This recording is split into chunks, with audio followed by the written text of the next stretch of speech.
Hello students, welcome to Know and Knowledge Academy. आज हम शुरू करने जा रहे हैं lecture series of MP static GK, जिसमें हम ज्योग्राफी को कवर करेंगे सबसे शुरुआत में। और इसमें आज का जो टॉपिक है वो है climate, seasons and rainfall in MP. तो आज हम इस टॉपिक को कवर करने से पहले ये समझेंगे कि क्लाइमेट होता क्या है। तो climate is the average weather in place taken over a longer period of time. किसी एक जगह पे वेदर की कंडीशन को अगर देखते हैं तो उसमें आप एवरेज वेदर जो निकालते हैं वो अगर लॉन्गर पीरियड ऑफ टाइम तक सिमिलर रहता है तो उसे हम क्लाइमेट बोल देते हैं। ठीक है। और क्लाइमेट और वेदर में डिफरेंस यही है कि वेदर एक मोमेंट्री स्टेट में होता है। एक टाइम पे वेदर अभी कुछ डिफरेंट है, कुछ टाइम बाद, लेकिन शॉर्टर टाइम के बाद वो चेंज हो जाता है। लेकिन क्लाइमेट जो होता है वो लॉन्ग पीरियड तक सिमिलर रहता है, इसलिए लॉन्गर पीरियड तक हम उसको ऑब्जर्व करते हैं। अब यहाँ पे हमारे फैक्टर्स कौन से होते हैं जो डिटरमाइन करते हैं क्लाइमेट को किसी भी जगह। तो सबसे पहला आता है लैटिट्यूड। अब लैटिट्यूड क्या होता है कि मान लीजिए ये दो लैटिट्यूड्स हैं, मान के लीजिए हैं लैटिट्यूड्स। अब यहाँ पे लैटिट्यूड्स में डिफरेंस है, तो यहाँ पे जो सन की रेज होंगी, इंसुलेशन होगा, वो कैसा होगा कि यहाँ पे अलग होगा, यहाँ पे इंटेंसिटी ऑफ इंसुलेशन अलग होगा। तो इसी कारण यहाँ पे डिफरेंट क्लाइमेटिक कंडीशंस प्रिवेल करेंगी। ठीक है। दूसरी चीज़ होती है डिस्टेंस फ्रॉम द सी। अब डिस्टेंस फ्रॉम द सी क्या है कि मान लीजिए दो सिटीज़ हैं, एक है अपने दिल्ली और एक है अपनी बॉम्बे। मे बी लोकेशन थोड़ा इधर उधर हो गया हो, लेकिन ये दो सिटीज़ हैं।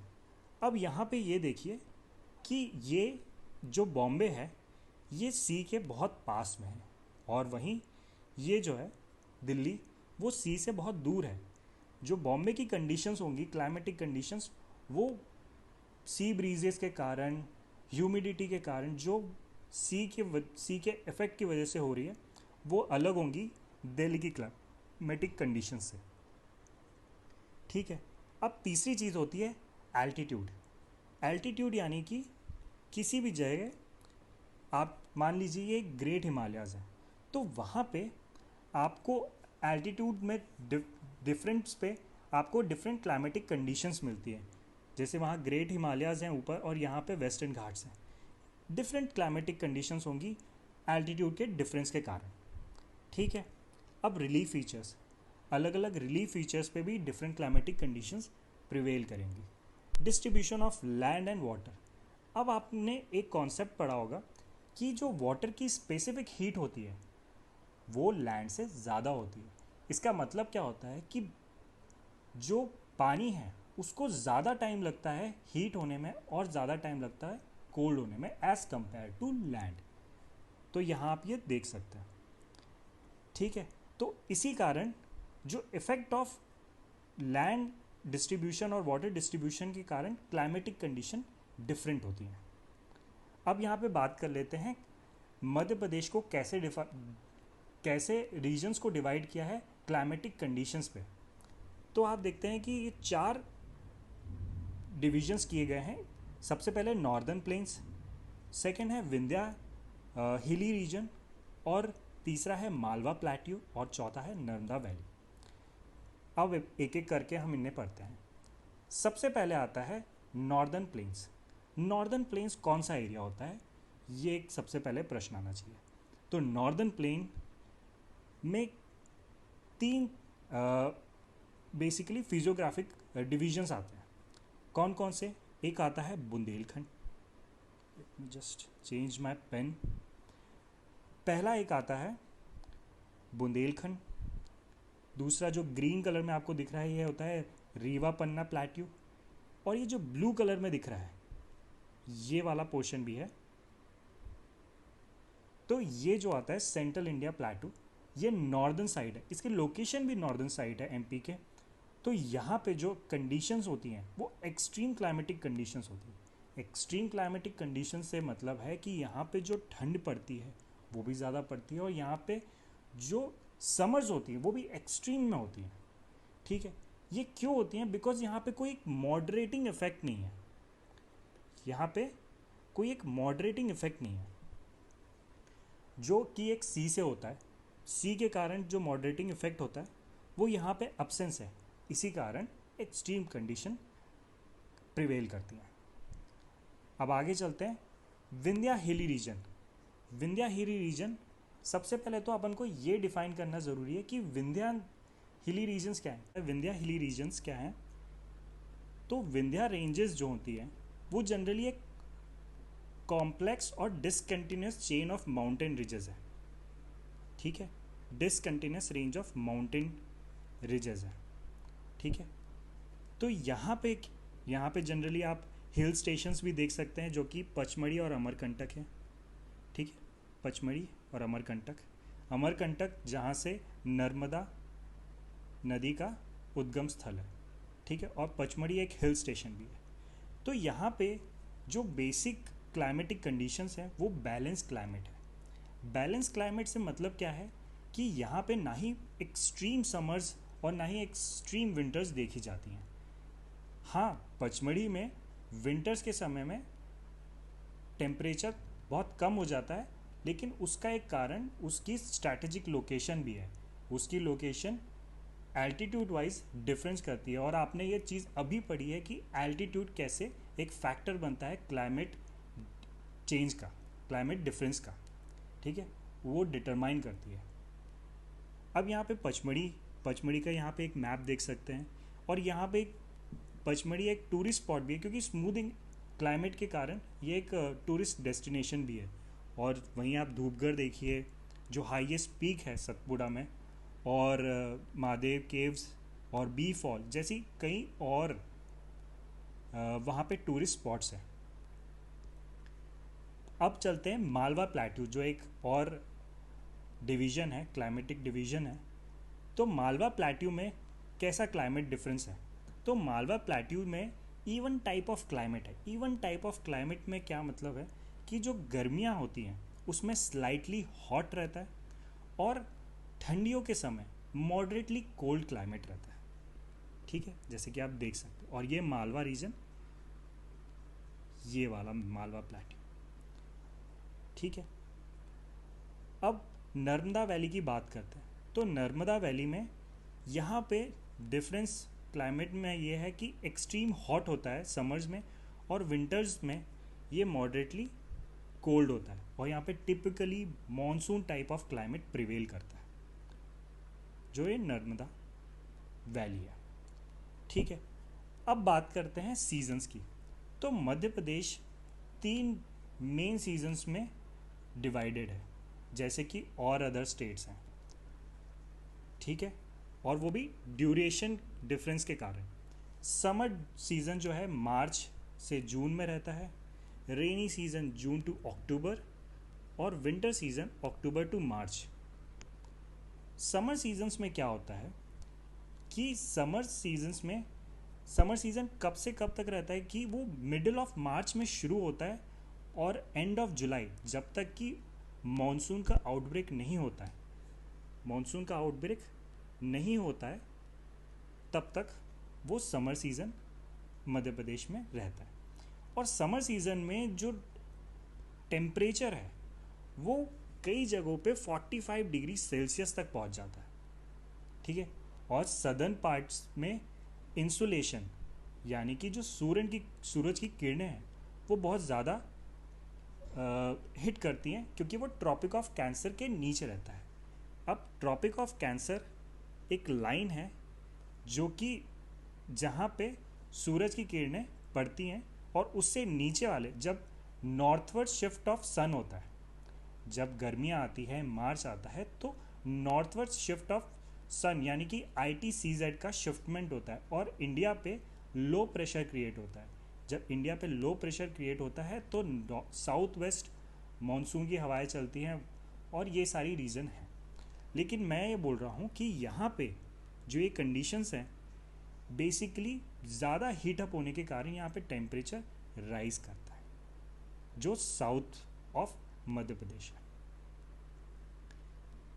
ठीक है, अब बात करते हैं रेनी सीजन की। अच्छा, हमने एक चीज़ और डिस्कस नहीं करी कि समर्स को जनरली उनला बोला जाता है। उनला लोकल लैंग्वेज। ठीक है, रेनी सीज़न की बात करते हैं तो रेनी सीज़न जो है वो बेसिकली मॉनसून रेनफॉल को एक्सपीरियंस करता है। ये स्टेट जो है मॉनसून रेनफॉल ही एक मात्र इसका सोर्स है। और दूसरा एक और सोर्स है वो होता है वेस्टर्न डिस्टर्बेंस, लेकिन वो विंटर्स में होता है और उसके बारे में हम ये चीज़ पढ़ते हैं। लेकिन अभी हम पढ़ते हैं कि रेनफॉल जो है उसमें कहाँ से और किस डायरेक्शन से हवाएं आती हैं और कहाँ से रेन एमपी में एंटर करती हैं।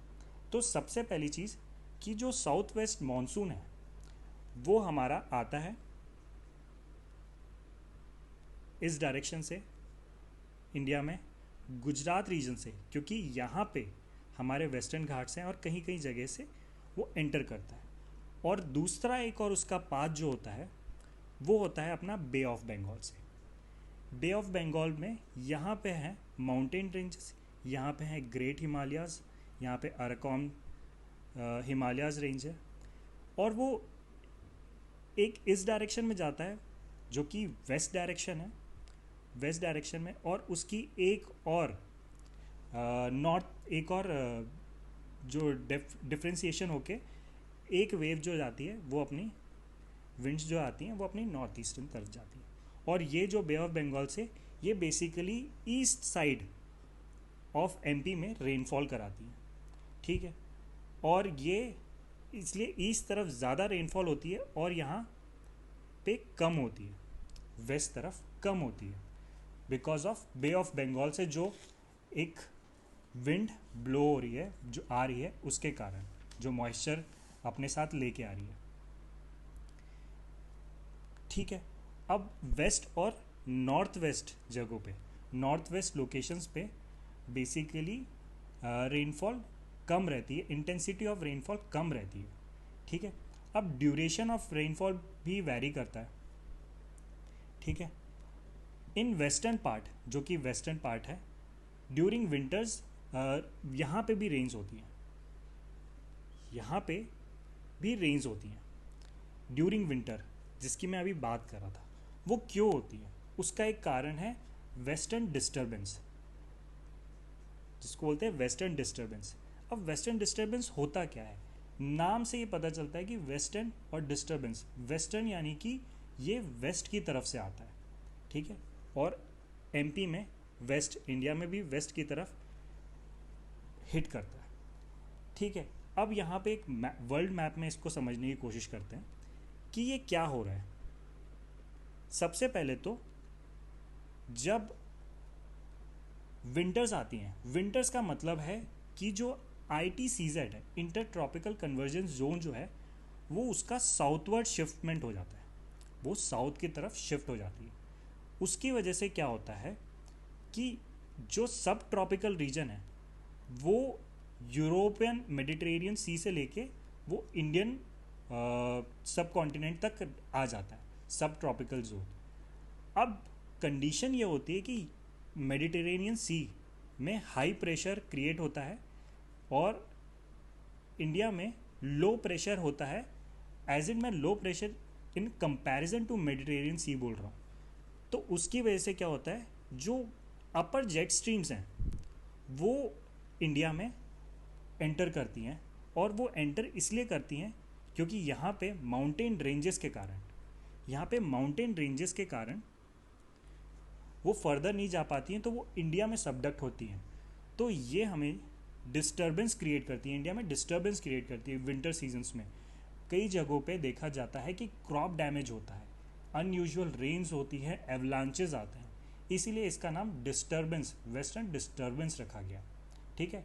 और ये साइक्लोजेनेसिस प्रोसेस के थ्रू भी होता है। अब आगे चलते हैं हम कि व्हाट इज़ विंटर सीजन, ठीक है। विंटर सीजन में क्या हो रहा है? अब विंटर सीजन्स में जैसे मैंने बताया कि आपको कि वेस्टर्न डिस्टर्बेंस के कारण रेनफॉल होती है, लेकिन विंटर सीजन जो जनरली होता है वो एक शॉर्टर पीरियड ऑफ एमपी में देखा जाता है, शॉर्टर पीरियड ऑफ टाइम के लिए रहता है। यहाँ पे जो कोल्ड वेव्स हैं, जो मेजॉरिटी ऑफ ठंडी हवाएं जो रहती हैं वो ग्रेट हिमालयाज़ की तरफ से आती हैं, ठीक है। और यहाँ पे जो एवरेज डिग्री ऑफ टेम्परेचर है वो जो रिकॉर्ड होता है वो अपना 15 डिग्री रिकॉर्ड होता है। इसे लोकल भाषा में चौमासा भी कहा जाता है, जो कि आपके प्रीलिम्स के क्वेश्चंस इससे डायरेक्ट बनते हैं। ठीक है, अब आखिरी जो टॉपिक है वो है अपना rainfall distribution in Madhya Pradesh.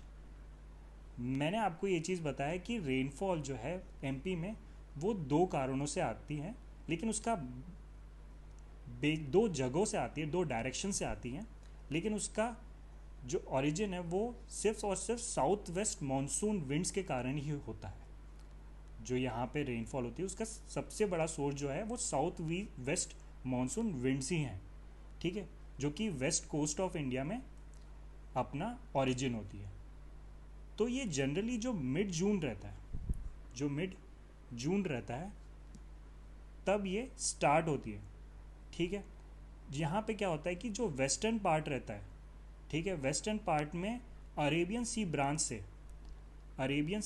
से आपको मैप के थ्रू मैं ये चीज़ समझाता हूँ कि अरेबियन, ये यहाँ पे ये अरेबियन सी है और यहाँ पे बे ऑफ बंगाल। तो ये अरेबियन ब्रांच जो है यहाँ से एंटर करती है, और ये जो विंड्स अपने साथ यहाँ पे जो एटमॉस्फेयर में जो वाटर है उसको साथ में लेके आती है। ठीक है, और यही रिस्पॉन्सिबल होती हैं अपना रेनफॉल, एमपी में रेनफॉल करवाने की। और यहाँ से भी बे ऑफ बंगाल से भी ये सेम चीज़ हो रही है। तो ये दो डायरेक्शन से एमपी में एंटर करती हैं और रेनफॉल इन्हीं दो कारणों से होता है।